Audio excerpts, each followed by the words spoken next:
Maligayang pagbabalik sa Rai Movie Recaps. Narito na naman po tayo para sa isa na namang pelikula na pinamagatang The Wrath of Becky na napalabas noong 2023. Ito ay patungkol sa isang babae na nanakawan ng aso pero hindi alam ng mga nagnakaw na ang babaeng ito ay isa sa napakalupit at napakasadistang tao. Kaya't ano pa ang ating hinihintay? Sit back, enjoy and relax, love you. Ang pelikula ay nag-umpisa na may isang kabataang babae na tinatawag na si Becky. Siya ay isang matigas at labis na galit na kabataan na may ilang malubhang problema. Siya ay dumaan sa marami dahil pinatay ang kanyang ama ng isang lalaking tinatawag na Dominic. Ilang taon na ang nakalilipas, at ngayon ay opisyal nang inaakala na siyang isang ulila. Si Becky ay inampon ng iba't ibang mga foster parents. Madalas at siya'y namumuhay sa magandang tahanan na may lahat ng suportang kinakailangan niya, ngunit sa kalooban niya'y nagpapanggap lamang siya na mabait at masaya upang walang magkasuspecha. Ang katotohanan ay ayaw niya ng pagiging dominado ng sistema at hindi niya matiis ang sinuman. Sa paglipas ng panahon, nakagawian na niyang makatakas sa tatlong magkaibang foster parents dahil mas gusto ni Becky ang mabuhay malapit sa gubat. May kasanayan siya sa maraming bagay. Pinapalakas niya ang kanyang katawan at natutunan ang mga kasanayan sa paggamit ng sandata.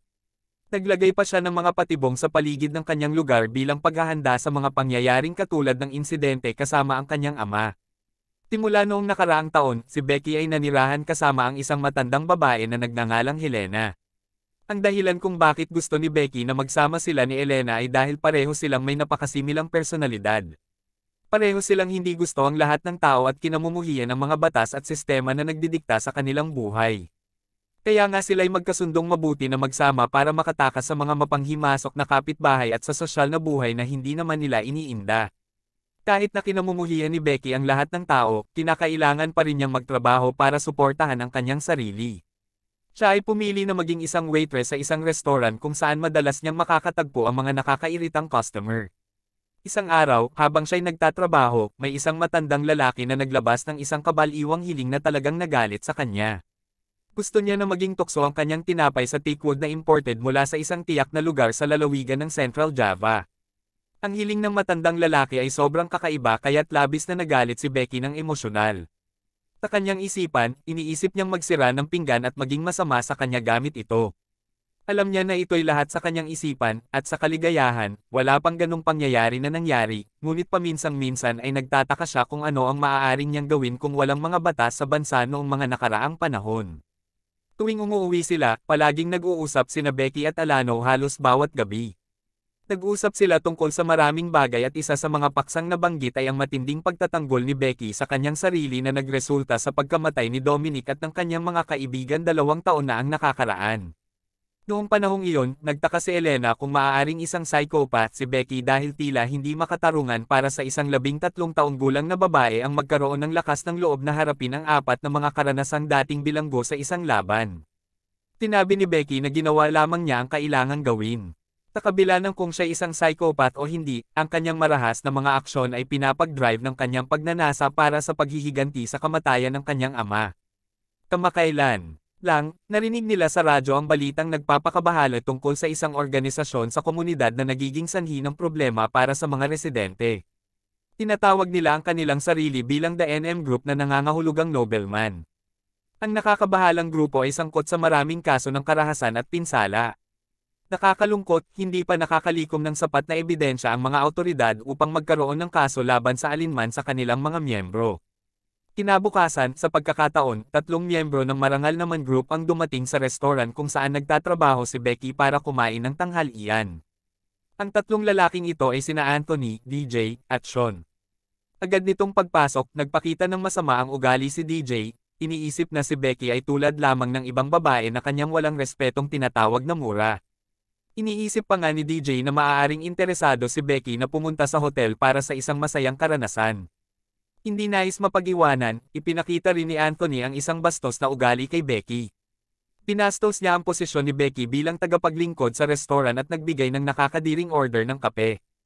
Labis na hindi kayang tiisin ni Becky ang lahat ng iyon. Kaya't nagdesisyon siyang kumilos at sadyang nagtapon ng mainit na kape sa hita ni Anthony na nagdulot sa kanya ng masakit na paltos. Matapos ang isang sandali, habang si Becky ay aalis na papauwi, nagdesisyon si DJ na asarin si Anthony sa pamamagitan ng pagsasabing aksidente lang ni Becky ang pagkalat ng kape sa kanya. Sapagkat palalo at madaling magalit sa mga komento ng iba, nagdesisyon si Anthony na sundan si Becky sa layuning maghayganti sa ginawa niya. Sa gabing iyon, nakita si Becky na natutulog sa kanyang kwarto habang tinitingnan ang kandado na may simbolo ng pag-unlad na siyang tinitingnan ni Dominic at ang kanyang mga kaibigan sa unang pelikula. Ngunit kahit ngayon, hindi pa rin alam ni Becky kung ano ang layunin ng susi. Maikli pagkatapos, narinig ni Becky ang tunog ng isang intruder sa kanyang bahay. Nang pumunta siya sa ibaba upang tingnan, agad na hinuli siya ni Anthony at ng kanyang mga kaibigan. Hindi lang iyon, ngunit si DJ ay nagtagumpay ding talunin ang kanyang alagang aso na si Diego sa pamamagitan ng paghampas dito ng baseball bat. Samantalang si Sean ay hindi gustong makialam, ngunit siya'y pinagbantaan ng pagtatanggal mula sa organisasyon kaya't wala siyang ibang nagawa kundi sumali. Biglaang nagulat ang lahat nang magpakita si Elena na may hawak na baril. Pinag-utos niya kay DJ na ibaba ang kanyang baril, ngunit saka naman ni Anthony ang kanyang baril kay Elena. Sa isang malupit na pangyayari, binaril ni Anthony si Elena at nadapa si Becky nang tamaan ang kanyang ulo sa sahig. Kinabukasan, pagkagising ni Becky, napansin niyang wala na si Diego. Nalaman niyang sadyang inagaw siya ni Anthony at ng kanyang mga kaibigan. Nang mga oras na iyon, inilibing ni Becky si Elena sa gubat sa likod ng bahay para hindi makialam ang pulisya. Nakakalungkot na naabala ang buhay ni Becky ng masamang mga tao. Una, namatay ang kanyang mga magulang at ngayon wala na rin si Elena, ang natirang pamilya niya. Ito ay nagdulot sa kanya ng galit at karahasang muling bumalik at nagpasya siyang maghayganti sa kanilang tatlo. Maikli pagkatapos, naghanda si Becky ng mga kinakailangang kasangkapan at kahit nagpintura pa ng kanyang mga kuko para magmukhang fashion sa harap ng mga kriminal. Nang banggitin ni Anthony at kanyang mga kaibigan ang pangalan ni Daryl sa restaurant, naalala niya ito. Napagtanto niya na may 2 tao lamang sa lungsod na may pangalang iyon. Nang makilala niya si Daryl, natagpuan niya ang isang matandang babae na labis na may sakit na laging nakasuot ng oxygen. Nang makita ito ni Becky, hindi siya nagdalawang isip na bisitahin ang pangalawang Daryl nang walang pag-aalala. Alam niyang ang bahay nito ay nasa tabi mismo ng lawa. Sa parehong oras, bagong dumating din sa bahay ni Daryl si Anthony at ang kanyang mga kaibigan. Si Sean ay laging nag-aalala pa rin sa pangyayaring nangyari kagabi at plano sanang kausapin si Daryl tungkol dito nang pigilan siya ni Anthony at sinaway siya sa pag-o-overthink. Sinabi ni Anthony kay Sean na ang pagpatay ng tao at pagnanakaw ng aso ay hindi malaking issue. Kawakas, nagkasalubong sila kay Daryl, ang pinuno ng samahang tagapamahala ng mga maginoo, na kasama ang kanyang kanang kamay na tinatawag na Twig. Tinanong ni Daryl ang mga ito kung saan sila nagmula noong gabi bago at kung paano nila nakuha ang mga aso roon.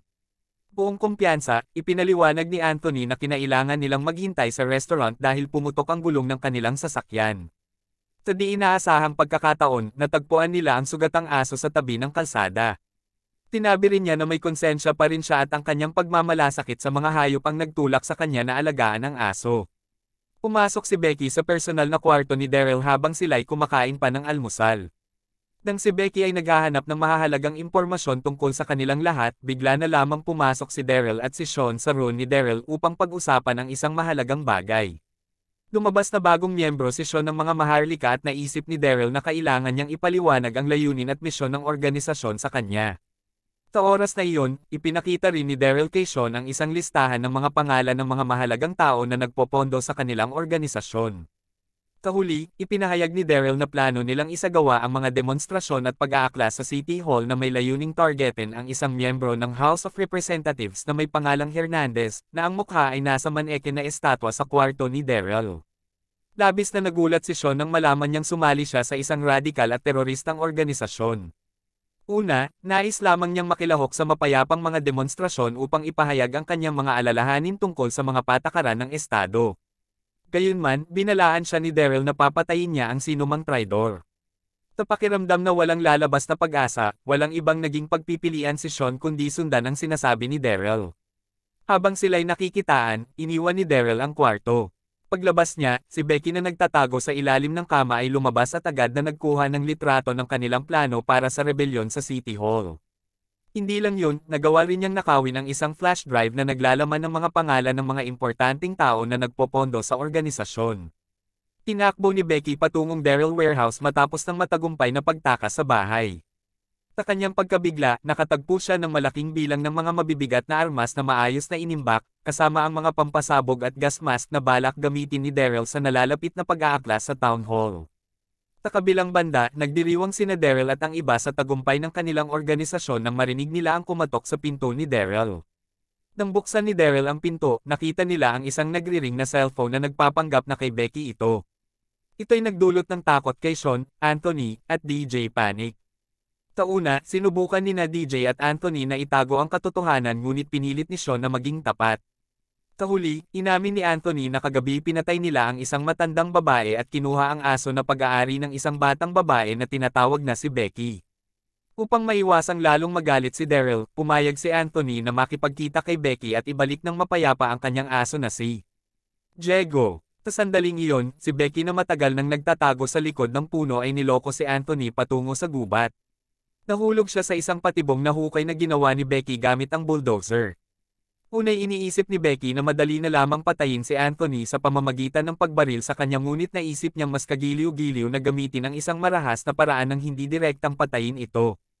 Sa oras na iyon, biglaang isinabit ni Becky si Anthony sa isang upuan at ipinasok ang isang bagay sa kanyang bibig, sa kanya iniugnay ang trigger sa isang maliit na lubad na nakatali sa doorknob ni Daryl. Nang buksan ni Daryl ang pinto, agad namang namatay si Anthony. Sa pagkakita kay Anthony na patay, naramdaman ni Daryl ang takot at hindi nais na maging biktima ng isang bagay na hindi niya ginawa. Si Sean ay wakas na nagdesisyon na umalis sa mahal na lalaki at lumabas ng bahay ni Daryl ngunit mabilis na pinatay ni Daryl si Sean gamit ang kanyang mga kamay na walang kasangkot na ikinasama ng loob ni DJ na makita ang isang kasapi na namatay sa kamay ng kanilang leader. Gayunpaman, pakiramdam ni DJ ay nasadlak siya sa isang sitwasyon kung saan wala siyang ibang magagawa kundi sumunod sa lahat ng hinihingi ni Daryl. Sa paglipas ng panahon, lumabas si Twig ng bahay na may hawak na baril upang tingnan kung nandun pa si Becky. Maikli pagkatapos, tumanggap si Daryl ng tawag mula mismo kay Becky na nagsasabing may lahat siyang ebidensya ng kanyang mga kasalanan, kasama na ang isang flash drive na may listahan ng mga importanteng tao na sangkot sa kanilang ilegal na gawain. Gayunpaman, nagdulot ng galit kay Daryl ang mga salitang ito ni Becky kaya't tinawagan niya ulit si Twig. Ngunit sa gulat ni Daryl, binaril ni Becky ng pana si Twig. Bagaman sugatang-sugatan, buhay pa rin si Twig at tinanggal ni Daryl ang pana. Maagang dumating si Becky at dinala si Twig sa isang habulan patungo sa kagubatan. Samantala, inatasan ni Daryl si DJ na tulungan si Twig ngunit tumakas si DJ, iniwan ang si Twig na kumbansihin ni Becky na pumasok sa bodega. Habang isinara ang pinto ng labasan, nagtapon ng smoke grenade si Becky na nagpahirap kay Twig sa paghinga. Pagkatapos ay lumitaw siya na may dala na lawnmower. Iniisip ang isang mahirap na paraan para patayin si Twig ngunit hindi niya mahanap ang susi ng kotse para simulan ito. Gayunpaman, may espada pa rin si Becky at ginamit ito upang patayin si Twig. Gayunpaman, sa gitna ng kanyang mga kilos, siya'y binaril ng isang anestetikong bala sa kanyang leeg. Sa kalaunan, si Becky ay nagising na nakatali at walang magawa. Sa oras na iyon, kinuha na ni Daryl ang lahat ng kanyang kagamitan kabilang ang mga bag, kutsilyo, apoy, silindro, at ang mahalagang vault na kinabibilangan ng domestic group. Sa kabiguan ni Daryl, natuklasan niyang may isang bilang na koordenado ang susi. Habang sinusuri ito, labis na nagulat si Becky nang makita ang isang matandang babae na may suot na oxygen cylinder na kanyang binisita kanina sa hapon. Sa kanyang gulat, lumabas na ang matandang babae ay si Inay Daryl at ang pinuno ng Nobleman Organization. Ipinaliwanag ni Daryl kay Becky na ang paparating na pag-aalsa sa City Hall ay iniutos ng kanyang ina na siyang tumanggap nito mula sa mga mataas na opisyal na nagpopondo sa kanilang organisasyon. Ang mga pangalan ng mga opisyal na ito ay nasa flash drive na nasa kustodiya ni Daryl. Dahil sa kalagayan na ito, may kalamangan si Becky dahil hindi siya pwedeng patayin ni Daryl bago nito makuha ang flash drive. Una, ayaw ni Becky na sabihin kung saan niya ito tinago, ngunit binalaan siya ni Daryl na papatayin si Diego kung hindi siya susunod. Sa palad, nang maibaba ang kanyang mga kamay mula sa pagkakatali, nakatakas si Becky. At pinahirin siya ng knuckle-alasong spray. Habang si Daryl ay pumunta sa banyo upang linisin ang kanyang mga mata na naapektuhan ng spray, sinamantala ni Becky ang pagkakataon na ihagis ang kutsilyo sa kanyang ina, na agad niyang pinatay. Matapos ay sinundan agad ni Daryl si Becky habang tumatakbo ito papunta sa gubat. Gayunpaman, maingat na naglagay ng patibong si Becky, na nagdulot sa kanya na madapa sa isang kalawang na bakal na pampasabit ng oso at sumigaw sa sakit. Siya ay trahediyang namatay ng tamaan ng katulad na patibong ang kanyang leeg. 20 oras pagkatapos, natagpuan ni Becky ang sarili sa opisina ng SID na tinatanong ni Agent Mary. Doon ipinaliwanag ni Mary na ang flash drive ay naglalaman ng mga pangalan ng mga terorista na nagpapanggap bilang opisyal ng gobyerno sa iba't ibang ahensya sa buong bansa. Pagkatapos makakita ng kahangahangang kakayahan ni Becky na mag-isa ay pabagsakin ang teroristang grupo na pinamumunuan ni Daryl, sinabi ni Mary sa kanya na nais ng CIA na makuha siya bilang pinakabatang ahente sa kanilang kasaysayan. Ipinaliwanag ni Mary na ang unang misyon ni Becky ay ang hulihin si DJ, isang miyembro ng grupo ni Daryl na nakatakas. Bukod dito, kailangan ring alamin ni Becky ang misteryo sa likod ng susi na may simbolo ng vaultmet. Makaraang ilang sandali, nakita si DJ na nag-aayos ng kanyang sira-sirang kotse sa isang tahimik na kalsada. Bigla na lang lumitaw si Becky sa isang astig na kotse, nakadamit ng uniforme ng CIA. Sa lubos na pagkagulat ng lahat, kinuha niya ang isang bazooka at binagsak si DJ na wala itong depensa. Ang pelikula ay nagtatapos na si Becky ay ngumingiti ng kontento matapos saktan ang kotse ni DJ at dito na nga nagtatapos ang pelikula natin para sa araw na ito. Maraming salamat sa panunood.